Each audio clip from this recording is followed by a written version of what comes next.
పాక్ తోక వంకెర అని మరోసారి తేలిపోయింది. ఇచ్చిన మాటకు కట్టుబడి ఉండదని మళ్లీ నిరూపించుకుంది. కాల్పుల విరమణ ఒప్పందానికి అంగీకరిస్తున్నామని ప్రకటించి 3 గంటలు కూడా కాలేదు. అప్పుడే మళ్లీ డ్రోన్లతో అటాక్ చేసేందుకు ట్రై చేసింది. ఉధంపూర్లో శ్రీనగర్ పైకి డ్రోన్లను పంపించింది. పాక్ ఉగ్రబుద్ధి ముందే పసిగట్టిన భారత ఆర్మీ పాక్ డ్రోన్లను గాల్లోనే పేల్చేసింది. వచ్చిన వాటిని వచ్చినట్టే స్మాష్ చేసేశారు. ఒక్కటంటే ఒక్క డ్రోన్ కూడా వదలకుండా బూడిద చేసి పడేశారు. దమ్ముంటే రండిరా అన్నంత ఆక్రోశంతో భారత ఆర్మీ విజృంభించింది. దెబ్బకు పాక్ తోకముడిచి పారిపోయింది. అయితే కాల్పుల విరమణ ఒప్పందాన్ని ఉల్లంఘించడంపై భారత్ సీరియస్ అయింది. ఈ అంశాన్ని భారత్ తీవ్రంగా పరిగణిస్తోంది. ఇరు దేశాలు కాల్పుల విరమణపై ఒప్పందానికి వచ్చిన 2-3 గంటల్లోనే పాక్ దాడులకు తెగబడ్డంపై సీరియస్ అయింది. పాక్ తీరుపై భారత విదేశాంగ శాఖ కార్యదర్శి విక్రమ్ మిశ్రీ మండిపడ్డారు. డీజీఎంఓ మధ్య జరిగిన అవగాహనను ఉల్లంఘించడాన్ని ఖండిస్తున్నట్లు చెప్పారు విక్రమ్ మిశ్రీ. కొన్ని గంటల్లోనే కాల్పుల విరమణ ఒప్పందాన్ని ఉల్లంఘించడం అత్యంత దుర్మార్గమని ఘాటుగా స్పందించారు.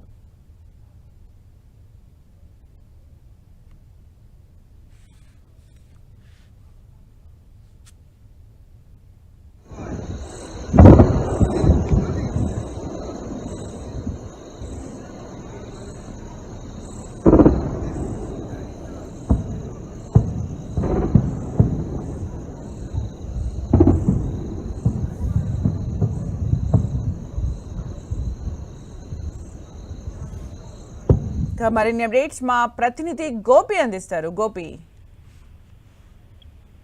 సుమిత్ర, పాకిస్తాన్ మరోమారు కూడా తన వక్రబుద్ధిని అయితే ప్రదర్శించిందని చెప్పుకోవచ్చు. అయితే ప్రధానంగా ఇటు ఏదైతే నిన్న సాయంత్రం 3:50 జరిగిన చర్చల్లో భాగంగా నిన్న సాయంత్రం 5 గంటల నుంచే ఈ యొక్క 2 దేశాల మధ్యలో కూడా ఈ కాల్పుల విరమణ అనేది కూడా చేసినట్టుగా కూడా ప్రకటన విడుదలైన 3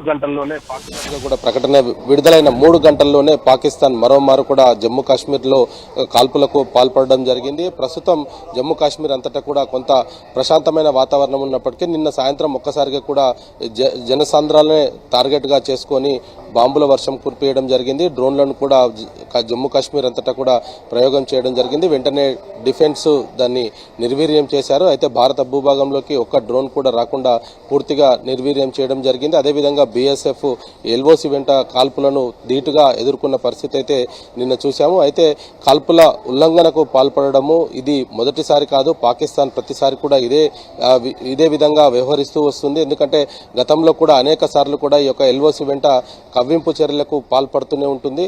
ప్రతిసారి కూడా పాకిస్తాన్ తన వక్రబుద్ధిని అయితే బయట పెడుతూనే ఉంటుంది. అయితే ఒకవైపు కాల్పులు విరమణకు మేము అంగీకారం అంటూనే ఆ దేశ ప్రధాని ప్రెస్ ముందు వచ్చి మేమంతా విజయం సాధించామంటూ కూడా చెప్పుకోవడం, ఇదంతా కూడా సైనికుల విజయం అంటూ కూడా ఆయన చెప్పడం అనేది కూడా చూస్తే పాకిస్తాన్ ఎటువంటి ఆలోచనతోటి ఉంటుంది అనేది కూడా మరొకసారి స్పష్టమైంది. అయితే భారత్ మాత్రం దీనికి చాలా ధీటుగానే సమాధానం చెప్తాము.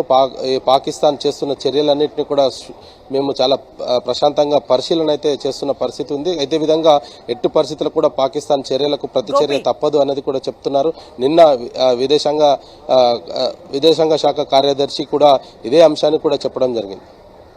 అంటే గోపి, అంటే పాక్ అంతర్గతంగా వాళ్ళ దేశంలో ఎలాంటి ప్రకటనలు చేసుకుంటుందో పక్కన పెట్టేస్తే, ఇక్కడ కాల్పుల విరమణ ఒప్పందం అని కుదుర్చుకున్న తర్వాత దాన్ని మళ్ళీ అటాక్ చేయడం ఒకటి, అలాగే రేపు డీజీఎంఓలో మీటింగ్ కూడా ఉంది. అంటే దీని గురించి చర్చించే అవకాశం ఉందా? అంటే భారత్ ఏమైనా డిమాండ్స్ చేసే ఛాన్స్ ఉందా?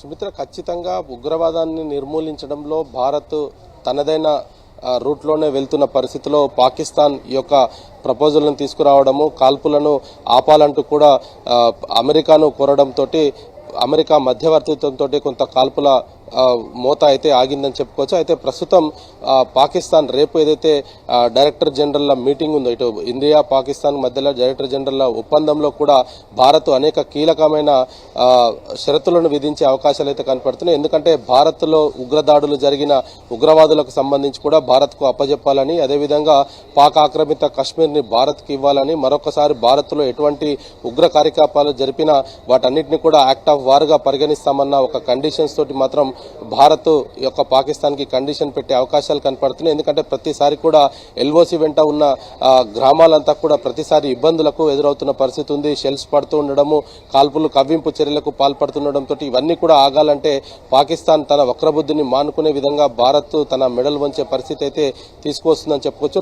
రేపు ఇదే ఎంఓయూలో ఉండే అవకాశాలు కూడా చాలా స్పష్టంగా కనపడుతున్నాయి. ఎందుకంటే రెండు రాష్ట్రాల డీజీలకు సంబంధించి కూడా వాళ్ళు నిన్న ఏదైతే చర్చలు జరిపారో భారత్ ఎటువంటి చర్చలకు వచ్చినా మేము సిద్ధమే, ఎలాంటి షరతునైనా అంగీకరిస్తామంటూ కూడా కొంత చెప్పినట్టుగా తెలుస్తోంది. అయితే ఉగ్రవాదం పైన పూర్తిగా రూపుమాపడమే లక్ష్యంగా పెట్టుకున్న భారత్ యుద్ధం చేయకుండా ఉగ్రవాదాన్ని పూర్తిగా నిర్మూలించాలి అనేది లక్ష్యంతో అయితే ముందుకు వెళ్తుంది. అయితే గతంలో భారత్ పైన కూడా ఉగ్రదాడులు జరిగాయి. దాంట్లో పాల్గొన్న ఉగ్రవాదులంతా ప్రస్తుతం పాకిస్తాన్ లో తలదాచుకుంటున్న పరిస్థితి అయితే ఉంది. వాళ్ళందరినీ కూడా తిరిగి భారత్ కు అప్పజెప్పాలి. అదేవిధంగా జైల్లో ఉన్న భారత సైనికులందరినీ కూడా బేషరతుగా వదిలిపెట్టాలన్న షరతులు కూడా పెట్టే అవకాశాలు అయితే కనపడుతున్నాయి. సుమిత్ర, అంటే గోపి, ఇప్పుడు అమెరికా ట్రంప్ ఇందులో ఇన్వాల్వ్ అయ్యి ఒక ఒప్పందానికి కుదిర్చినట్టు తను ఎక్స్ వేదికగా కూడా ఒక మెసేజ్ చేయడం అవన్నీ జరిగినాయి. అయితే ఉగ్రవాదం పైన ఎక్కువగా ఎఫెక్ట్ అవుతుంది, ఉగ్రవాదానికి సంబంధించి ఎక్కువగా ఎఫెక్ట్ అవుతుంది. ఆ ఎఫెక్ట్ ఇండియా పైన ఎక్కువగా కనిపిస్తోంది. ఇప్పుడు ఇండియా ఫైట్ చేసేది కూడా ఉగ్రవాదం పైనే. అయితే మరి దీనికి సంబంధించి ఇన్వాల్వ్ అయ్యి మాట్లాడే అవకాశం ఉంటుందా? సుమిత్ర, నిన్న ఏదైతే ట్రంప్ ట్వీట్ చేసిన తర్వాత కూడా ఇదే విషయాన్ని కూడా ప్రతి ఒక్కరు కూడా మదిలో మెదిలింది. పాకిస్తాన్ తన వక్రబుద్ధిని చూపించుకోకుండా ఉంటుందా, అమెరికా లాంటి దేశాలు చెప్పినా కూడా వింటాయా అన్న సందేహం అయితే ప్రతి ఒక్కరిలో తలెత్తింది. అదే విషయాన్ని 3 గంటల్లోనే పాకిస్తాన్ రుజువు చేసుకుంది. తను మాట పైన నిలబడే దేశం కాదు అనేది కూడా మరోసారి రుజువు చేసుకుంది. మరి రేపు ఎంఓయూ కావచ్చు, ఇటు చైనా అదేవిధంగా అమెరికా ఇద్దరు కూడా ఈ రెండు దేశాల మధ్యలో సయోధ్య కుదరాలనేది కూడా కోరుకుంటున్న పరిస్థితి ఉంది. పాకిస్తాన్కు చైనా చాలా అవసరం. అదేవిధంగా భారత్ తోటి ఉన్న స్నేహబంధంతో అమెరికా కూడా ఇదే అంశంలో మధ్యవర్తిత్వాన్ని కూడా చేయడం జరిగింది. మరి ఈ నేపథ్యంలో ఈ చైనా అమెరికా లాంటి దేశాల మాట పాకిస్తాన్ వింటుందా లేదా అన్నది కూడా కొంత సందేహంగా మారిన పరిస్థితి ఉంది. అయితే ప్రధానంగా పాకిస్తాన్లో ఏదైతే ప్రజా ప్రభుత్వం ఉందో అది ఎట్టి పరిస్థితుల్లో కూడా వినే పరిస్థితి లేదు. అంటే ప్రభుత్వానికి మిలిటరీకి మధ్యలో కొంత సయోధ్య లేకపోవడం, మిలిటరీయే పాకిస్తాన్ని రూల్ చేస్తూ ఉండడం, మిలిటరీ అంతా కూడా ఉగ్రవాదుల చేతిలో ఉండడంతో పాకిస్తాన్లో ప్రస్తుతం ఇటువంటి పరిస్థితులు నెలకొన్నాయి. కాబట్టి ప్రభుత్వానికి ఆర్మీకి సంబంధం లేకుండా ఈ యొక్క చర్యలున్న నేపథ్యంలో కాల్పుల ఉల్లంఘనకు సంబంధించి కావచ్చు, ఇతర దేశాలలో ఉగ్రవాద చర్యలకు సంబంధించి కూడా కొంత ఆందోళన చెందాల్సిన అవసరమే ఉంది. పాకిస్తాన్ నిస్సహాయ స్థితిలో ఆ పాకిస్తాన్ ఆర్మీ చేతిలో ఉన్న నేపథ్యంలో ఆర్మీ ఏ విధంగా అయితే చెప్తుందో పాకిస్తాన్ ప్రభుత్వం అదే చేస్తుంది తప్ప తాను స్వతంత్రంగా చేసే పరిస్థితుల్లో ప్రస్తుతం లేకపోవడం అనేది కూడా మనం గమనించవచ్చు. అటువంటి పాకిస్తాన్ని మరి అగ్రరాజ్యాలు ఒప్పిస్తాయా అన్నది కూడా కొంత సందేహంగా ఉంది. ఎందుకంటే గతంలో కూడా ఉగ్రవాదంతో అమెరికా కూడా ఇబ్బంది పడ్డ పరిస్థితి ఉంది. అదేవిధంగా ఇతర దేశాలలో కూడా ఉగ్రవాదం ఎక్కడో ఒక దగ్గర సామాన్య ప్రజలను ప్రాణాలు తీస్తున్న నేపథ్యంలో ఉగ్రవాదాన్ని నిర్మూలించేందుకు మాతో సహకరించాలంటూ కూడా భారత్ అన్ని దేశాలను కోరడం జరిగింది. దీంట్లో అన్ని దేశాలు ఒప్పుకున్నప్పటికీ కూడా ఒకవైపు పాకిస్తాన్ తన ద్వంద్వబుద్ధి చూపిస్తూనే రెండో వైపు కాల్పుల ఉల్లంఘనలు కావచ్చు, ఇతర దేశాలతోటి సఖ్యత కోసం ఆపన్న హస్తాన్ని ఎదురు చూస్తుండడం అనేది ఇటువంటివన్నింటినీ కూడా పాకిస్తాన్కి మాత్రమే చెందుతాయి. మరి రేపు జరిగే ఈ యొక్క డైరెక్టర్ జనరల్ మీటింగ్ లో ఎటువంటి నిర్ణయాలు ఉండబోతాయి అనేది కూడా ప్రస్తుతం ఆసక్తికరంగా మారింది. భారత్ మరి ఆ యొక్క చర్చలకు వెళ్తుందా లేదా అన్నది కూడా ప్రస్తుతం ఒక ప్రశ్నార్థకంగా అయితే ఉన్న పరిస్థితి ఉంది. Thank you Gopi for the updates.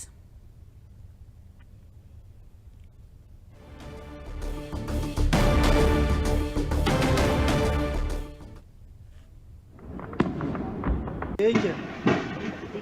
Thank you. Thank you. కాల్పుల విరమణ ఒప్పందం జరిగింది. ఇక పైన ఇండియా పాకిస్తాన్ మధ్య కాల్పులు అనేవి ఉండవు అని ప్రకటించిన 3 గంటల్లోనే డ్రోన్లు కలకలం రేపాయి. అంటే అక్కడ పాకిస్తాన్ ప్రభుత్వానికి ఆర్మీకి ఉన్న సమన్వయ లోపంతోనే ఇది తలెత్తిందా అనే దానిపైన క్లారిటీ లేదైతే కొంచెం సేపు మాత్రం డ్రోన్లు కలకలం రేపాయి. ప్రస్తుతం అయితే బార్డర్స్ దగ్గర ప్రశాంతమైన వాతావరణమే ఉన్నట్టుగా తెలుస్తోంది. మరి రేపు జరిగే డీజీఎంఓల మీటింగ్ లో ఏం జరుగుతుందో అనేది అయితే ఉత్కంఠ నెలకొంది. ఎలాంటి విషయాలు చర్చిస్తారో అనే దానిపైన అయితే ఉత్కంఠ ఉంది. భారత్ అయితే కాల్పుల విరమణ ఒప్పందాన్ని తూచా తప్పకుండా పాటిస్తోంది, ఎదుర్కోవడానికి మాత్రమే చూస్తోంది. పాకిస్తాన్ మాత్రం ఒక తన వక్రబుద్ధిని చూపించింది.